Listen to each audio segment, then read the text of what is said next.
Mo lang kay Edniel muna si Sir El. Technical Working Group naman, inaaral na ang planong dagdag na military drones. Detalye balita mo, RH52, Edniel Parosa. Edniel.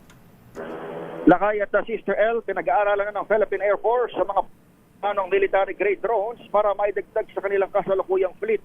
Kasunod yan ang pahayag ni Defense Secretary Gibo Chodoro sa budget deliberation sa Kamara na may close contact ng Pilipinas sa mga bansang may expertise pagdating sa usapin. Ayon kay Major General Alvin Hate, Chief of Air Staff ng Hukbo, may technical working group ng sumusuri sa mga kailangan nilang specifications.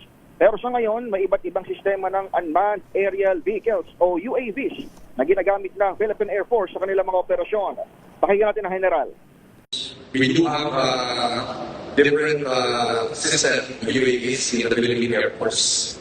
That's clear. And as far as the plan of acquiring it, we have a technical working group working on it. So the specifics of which we cannot simply divulge in this work.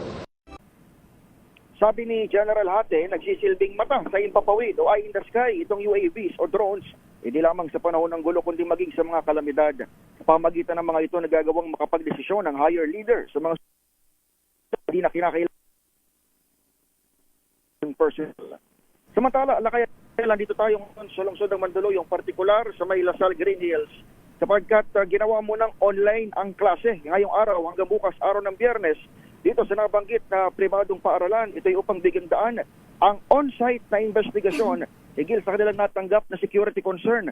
Sa ngayon ay nandito si Mandaluyong City Police Chief, Police Colonel Reynan Patam, maging ang tropa ng Mandaluyong PNP at tinahalugog itong iba't ibang bahagi ng gusali sa hindi mo na in-specify na security concern. Pero sabi ng pamunuan ng Lasal Green Hills, kanila nang nakumpirma o na-identify ang source ng nabanggit na security concern. Pero dahil nga sa hindi pa ito matukoy at ongoing pa itong pinaka-investigasyon at inspeksyon ng Mandaluyong PNP sa lugar, ay tikumpa ang kanilang bibig. Sa ngayon ay suspended ang klase na o face-to-face classes mula preschool hanggang grade 12 kasama ng alternative education dito sa Lasal Green Hills hanggang bukas araw ng Biyernes. Pero magiging synchronous naman umano ang kanilang online learning hanggang bukas.